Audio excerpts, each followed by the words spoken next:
Victuals the Chess Noob, learning and having fun with chess, out and about at Rising Sun Cafe. Thought I'd bring along my Chessnut Go and play with Chessiverse, connected through the Chessconnect app.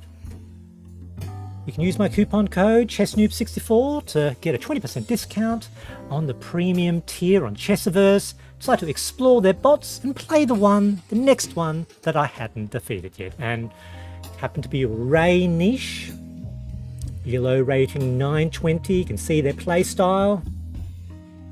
It's a beginner bot. This time, I'm going to play with a time control, and you can see a number of different controls. What to choose. Let's go with a 10-minute rapid. Color, let's do random.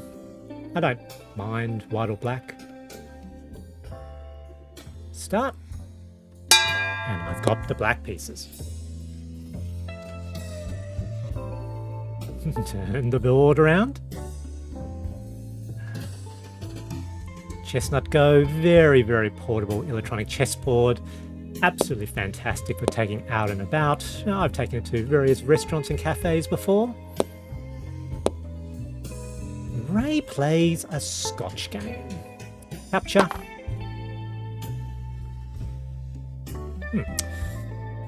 Chessnut Go, as I said, very, very good board.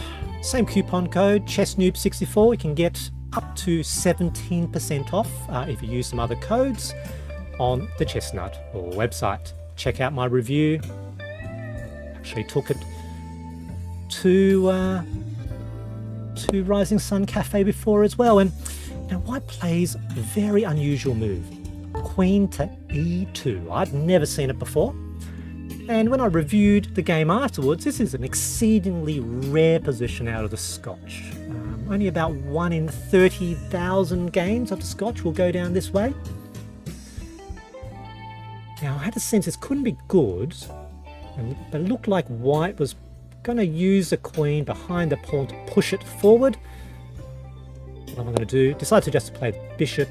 Can't be wrong. Long-term pressure on white's f-pawn and also defending my d-pawn. As expected, white pushes their e-pawn. There's 2 defenders. Of course, there's a risk if the e-pawn ever goes off the file. There's a discovered check. Need to be careful with that. So I can't develop my king's knight normally. So let's develop the king's knight to the e-file. Get ready to castle. And also to prevent that discovered check on the e-file. Backwards knight move by white.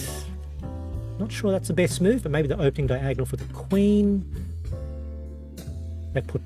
Thinking, what do I do? I was thinking putting pressure on white's e-pawn's probably correct. I've won one of their center pawns.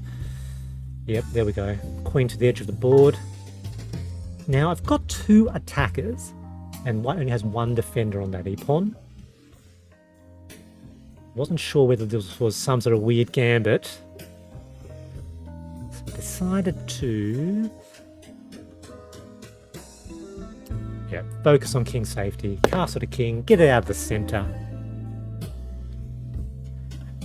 Fantastic thing with Chessiverse is that their bots do play somewhat human-like. They do play some pretty odd moves sometimes, but they also have these human-like weights. Okay, so probably going to fianchetto the king's bishop, I guess. It's a bit slow, they don't have much development, so let's take their center pawns. I've taken both their center pawns now.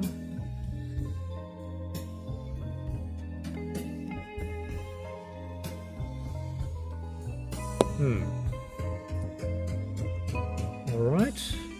Knight b3. Attacking my bishop. Let's just pull the bishop back. Nice and easy. I think queen to d5 might have been better with an attack also on white's rook on h1, but queen, the bishop, back a step, nice and easy. 2 intervening squares between it and the knight. Knight has no forward movement. Still still doing its job. Yeah, there we go. White had to move the knight back. Bit of a shuffle, can't be good for them.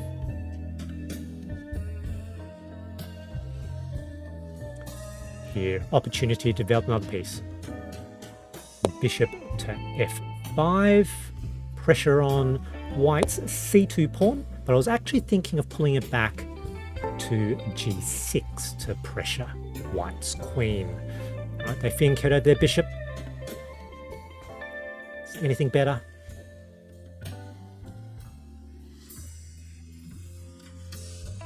Yep, pressure that queen. And beginner players, when their queen is threatened, I'm inviting them to make a blunder, to make a mistake. And Ray makes a mistake. Takes what they thought maybe was a hanging pawn, but it's not hanging. Defended by the knight. Very human-like move, I guess. Emotional damage, if bots can have emotional damage. Good game. GG.